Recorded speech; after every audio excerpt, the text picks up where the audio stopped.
నమస్తే. ఏం పేరు? సార్ మాట సత్యనారాయణ అండి. ఎక్కడి నుంచి అండి? పుట్లంక ఏవర్స్ కాలనీ. అంటే ఇప్పుడు అది దేని కిందకు వచ్చింది? సిటీ కిందకు వస్తుందా, రూరల్ కిందకు వస్తుందా? రోలర్ అండి. అభ్యర్థులు ఎవరండి ఈసారి అక్కడ? అభ్యర్థులు చల్లబోని శ్రీనివాసరావు గారండి, వైఎస్ఆర్, తెలుగుదేశం గవర్నమెంట్ బుచ్చి చౌదరి గారండి. బుచ్చే చౌదరి 2 సార్లు గెలిచారు, 14, 19 2 సార్లు. మొత్తం 6 సార్లు గెలిచారండి ఆయన. ఇప్పటిదాకా ఇక్కడైతే అసలు వైఎస్ఆర్సీపీ జెండా ఎగరలేదు రూరల్లో. ఈసారి ఎగిరిద్దా మరి ఏమైనా? ఎగరదండి, బంపర్ ఎగరదండి. ఆయన ఇక్కడ పాలకవర్గం బాగోలేదు. బుచ్చి చౌదరి అఖండ మెజార్టీతో గెలుస్తారని మేము అనుకుంటున్నాం. ఆయన చెల్లిపోయిన ఎవరు ఉన్నారో, ఆయన ఇంతకుముందు క్యాబినెట్లో కూడా పనిచేసిన అనుభవం ఉంది కదా, గెలుచుకునే అవకాశం లేదా ఈసారి? అక్కడ రామచంద్ర బుచ్చి చౌదరి గారు 6 సార్లు లగ్గారండి. ఆయనకున్న అనుభవం కంటే మాకు ఏంటంటే మా రోలర్ మాత్రం బుచ్చి చౌదరి గారేనండి. గెలిపిస్తామండి పక్కా. ఆయన నమ్మడానికి లేకపోతే ఆయన వెనక నడవడానికి గల కారణాలు ఏమైనా ఉన్నాయా? ఉన్నాయండి.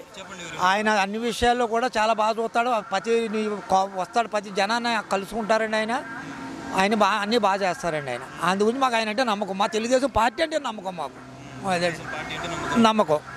అదే అయితే మరి ఇంత కరుడు కట్టిన టీడీపీ వాదులు అందరూ కూడా, కార్యకర్తలు ఇంత బాగా పనిచేసే వాళ్ళు ఉన్నారు మొత్తం కూడా. మరి 2019లో ఓడిపోవడానికి గల కారణాలు ఏంటంటారు? ఓడిపోవడం కారణాలు ఏంటంటే మరి ఒక్క ఛాన్స్, తర్వాత పథకాలు పెడతాం, తర్వాత ఇవన్నీ కూడా, తర్వాత ఆయన చేసిన అనాశకాలు కూడా ఇప్పుడు ప్రజలందరికీ అర్థమైపోయిందండి. దాని గురించి కొంచెం ఇప్పుడు ప్రజలు పక్కా తిరుగుబాటులో పడ్డారండి. తిరుగుబాటు చేస్తున్నారా లేకపోతే పై మాటలకి అంటున్నారా? లేదండి, పక్కా తిరుగుబాటు అండి. ఓకే అండి. ఎన్ని సీట్లు వస్తాయంటారు ఈసారి కూటమికి? ఏమండి, కూటమికి ఎన్ని సీట్లు వస్తాయంటారు? కూటమికి 130 దాటుదని నమ్మకం ఉందండి. వాళ్ళు చెప్పేలాగా 120 చెప్పట్లేదు, 130 కొద్దిగా 130 వస్తాయని నమ్మకం ఉంది. ఎంపీ ఎవరు గెలుస్తారంటారు ఇలా? ఇక్కడండి ఇక్కడ ఎంపీ పురంధేశ్వరి అండి. పెద్ద మెజార్టీ రావచ్చు అంటారు. పురంధేశ్వరి మీకు వస్తుందండి, 40-50 దాకా రావచ్చండి. వస్తుంది. మార్గాని భరత్ ఎవరైతే ఎంపీగా పోటీ చేశారు పోయినసారి రాజమండ్రి ఎంపీగా, ఆయన ఇప్పుడు ఎంపీగా నేను పోటీ చేయనని చెప్పి ఎమ్మెల్యేకి పోయారు. ఎందుకు అలా చేశారంటారు? అలా చేశారంటే మరి నగరమని అది కొంతంతా డెవలప్ చేసి రాజమండ్రి సిటీకి దిగారండి ఆయన. మార్గాని భరత్ వైఎస్ఆర్సీపీ, ఆదిరెడ్డి వాసు గారేమో టీడీపీ. కూటమి ఎవరు గెలుస్తారంటారు? ఎవరన్నది చెప్పలేమన్నా. ఇద్దరు మహావీర్లే, కానీ పోటాపోటీ. కానీ ఎవరు వస్తారన్నది చెప్పలేము. ఎవరు వచ్చినా సరే ఆయన భరత్ గారు మంచి చేశారు. ఇటు ఆదిరెడ్డి వాసు గారు కూటమిలో మరి రాబోయేది కూడా చేయాల్సింది చెప్తున్నారు. ఇద్దరు మంచి అంటారు ఈసారి. అయితే మరి ఇప్పుడు ఎంపీగా పురంధేశ్వరి గారు పోటీ చేస్తున్నారు కదా, ఆమె గెలుస్తారంటారా? ఆవిడ గెలవచ్చు, ఎందుకంటే పైన బీజేపీ ఉంది కాబట్టి ఆవిడ గెలిచే సూచనలు ఉన్నాయి. అవును. అయితే మరి పార్టీ ఏది అధికారంలోకి వచ్చింది అంటారు? అన్న ఏది వచ్చినా సరే అంతా మామూలు. ఎందుకంటే ఇప్పుడు అంతా డబ్బు పంచితే కానీ పనులు జరగట్లేదు. ఏది వచ్చినా సరే డబ్బు పంచాలి, మద్యం పంచాల్సిందే. మార్పు రాదంటారా ఇక్కడ? ఇంకా అంతేనన్నా, మార్పు అంటే ఇంకా అంతే. ఎందుకంటే ముందు అందరికీ వాళ్ళకి వీళ్ళకి డబ్బులు ఇచ్చి అలవాటు చేశారు. అది కూడా అలవాటు చేస్తేనే ప్రభుత్వం ముందుకెళ్తుంది. తీసేస్తే ప్రభుత్వాలు కూలిపోతాయి. Okay, thank you. నమస్తే అన్న, ఏం పేరు? నమస్తే అండి, కోనపరెడ్డి సూర్యచంద్ర ప్రకాష్ రావు. ఇంత పెద్ద పేరు పెట్టుకున్నారు? మా పెద్దలు పెట్టారు. ఎక్కడి నుంచి మీరు? పుట్లంక. రూరల్లో మరి ఈసారి ఏ పార్టీకి మొగ్గు చూపుతున్నారు ప్రజలు? తెలుగుదేశం, జనసేన కూటమి, బీజేపీ కూటమి. ఖచ్చితంగా 90%. ఎందుకు వైసీపీ వైపు లేరు? చేసే అన్ని యదవ పనులు, అభివృద్ధి లేదు. బటన్ నొక్కుతున్నాడు, 100 మందికి బటన్ నొక్కుతుంటే 10 మందికి వెళ్తుంది, మిగతా 90 వాళ్ళ ఖాతాలోకి వెళ్ళిపోతున్నాయి.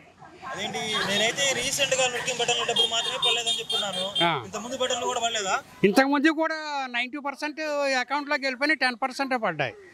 పోతే కరెంటు బిల్లులు పెరిగిపోయినాయి, పప్పులు నూనెలు రేట్లు పెరిగిపోయినాయి.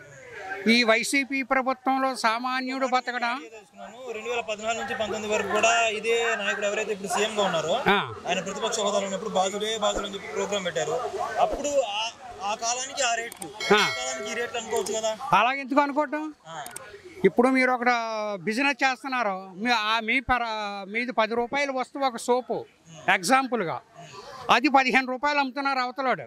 మరి 5 రూపాయలు అన్నయ్యకి వెళ్ళిపోతున్నాయి కదా, జగన్ అన్నయ్యకి. మరి ఆ రేటు ఈ రేటు అన్ని మా మీద ప్రజల మీద వేస్తున్నాడు. సో పథకాలు ఇచ్చేసి వెనక నుంచి దారి దోపిడీ చేస్తున్నారు. ముద్దులు పెట్టాడు, గుద్దులు గుద్దుతున్నాడు. అది ఇంకొకసారి వైసీపీ రాదు రాదు రాదు. ఇక్కడైతే బుచ్చే చౌదరి గారికి అయితే మెరుగైన అవకాశాలు ఉన్నాయి. హ్యాట్రిక్ కొడతారన్నమాట. ఇలా హ్యాట్రిక్ ఎంత వస్తుంది మెజార్టీ? ఇంచుమించు 50,000 దాకా వస్తుంది. డడ్డీస్ పోయినసారి 20,000 ఎంత వచ్చింది. ఇప్పుడు కూటమి కాబట్టి 50,000 దాకా తప్పనిసరిగా వస్తుంది. గతంలో తెలుగుదేశం ప్రభుత్వంలో ఒక లారీ ఇసుక 1,500కి ఇంటికి వచ్చి పడేది. ఇప్పుడు 10,000. ఇసుక దందా, గంజాయి దందా, కష్టపడి పనిచేసేవాడికి కూలి పనులు లేవు, తినడానికి తిండి లేదు, కేజీ బియ్యం కొనుక్కోవాలంటే 50 రూపాయలు. ఇలా రేట్లు పెరిగిపోతున్నాయి. మరి టీడీపీ హయాంలో అలా లేదు. సామాన్యుల నడ్డి విరుస్తుందని చెప్పంటారు. ఖచ్చితంగాను, మామూలుగా కాదు. ఒక దెబ్బకు 3 ముక్కల కింద ఇరుగుతున్నానండి. రాజధానిలో అయితే 3 ముక్కలు అయిపోతుంది. మీకు 3 రాజధానులు కావాలా, అమరావతి కావాలా? అమరావతి కావాలి. అమరావతి అండి అందరికీ సెంటర్ అండి. అది అందరికీ కూడా అనుకూలంగా ఉండే ప్లేసు. ఫస్ట్ ఇంచుమించు 30,000 ఎకరాల భూమి ఇచ్చిన రైతులు అక్కడ ఉన్నారు. మరి వాళ్ళ బ్రతుకు తెరువు కూడా చూడాలి కదా. ఈయన 3 రాజధానులు అంటున్నాడో లేకపోతే 3 పిల్లలు అంటున్నాడో.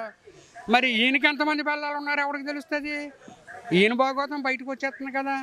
లక్షల కోట్లు వెళ్ళిపోతున్నాయి కంటైనర్లోనే. లక్షల కోట్లు పోతున్నాయా? లక్షల కోట్లు. Drugs mafia. ఇదిగో ఈవేళ చుప్పెలలో 15 లక్షల రూపాయలు మందు, బూమ్ బూమ్ మందు. మందు బాబులకి ఎలా ఉందంటారు ఈ సర్కారు? వాళ్ళ నిజంగా కనపడితే కొట్టడానికి సిద్ధంగా ఉన్నారు. చంద్రబాబు నాయుడు హయాంలో 50 రూపాయలు ఉండేది, ఈవేళ 150 రూపాయలు అండి. 2 రెట్లు పెరిగిపోయింది. పొద్దున్నుంచి సాయంకాలం దాకా కూలి పని చేస్తే 800 ఇస్తారు. ఇందులో 200 రూపాయలు మందుకి వెళ్ళిపోతుంది. ఇంకా భార్య పిల్లలు 600లతో ఏం బతుకుతారండి ఈ రేట్ల మీద? అన్నీ బాధలే బాధండి. కరెంటు బిల్లులు, ఆర్టీసీ ఛార్జీలు, పప్పులు, ఉప్పులు, గ్యాసు, మొత్తం అన్నీ. ఇంకా అయితే మీరైతే ఇప్పుడు ప్రజలందరూ కూడా తిరుగుబావుట ఎగరవేశారు, వైఎస్ఆర్సీపీని తరిమి కొడతారంటారు. 99.5%. సీట్లు ఎన్ని వస్తాయంటారు? ఇంచుమించు 140 వరకు రావచ్చు. డడ్డీస్. పిఠాపురంలో పవన్ కళ్యాణ్ గెలుస్తారా ఈసారి? 100% గెలుస్తాడు. కాపులందరూ కూడా జనసేన వైపు ఉన్నారా, లేకపోతే ముద్రగడ పద్మనాభం వైపు ఉన్నారా? కాపులు అందరే కాదు, అన్ని జాతులు, అన్ని కులాలు, అన్ని మతాలు కూడా జనసేన వైపే ఉన్నారు. ఒక్క కాపులతో అయ్యేది కాదు. మొత్తం సమస్త జాతులు కూడా జనసేన వైపు ఉన్నారు. ముద్రగడ పద్మనాభంతో కలిసి వెళ్తున్నారు కదా, మైనార్టీలు ఏమైనా దెబ్బ కొడతారా? వాళ్ళు కూడా కలిసే ఉన్నారని చెప్తున్నాను కదా సార్. మొత్తం అందరూ కలిసే పవన్ కళ్యాణ్ పిఠాపురంలో 99.5% నెగ్గి తీరుతాడు. అసెంబ్లీ పంపిస్తున్నారు ఖచ్చితంగా 100%.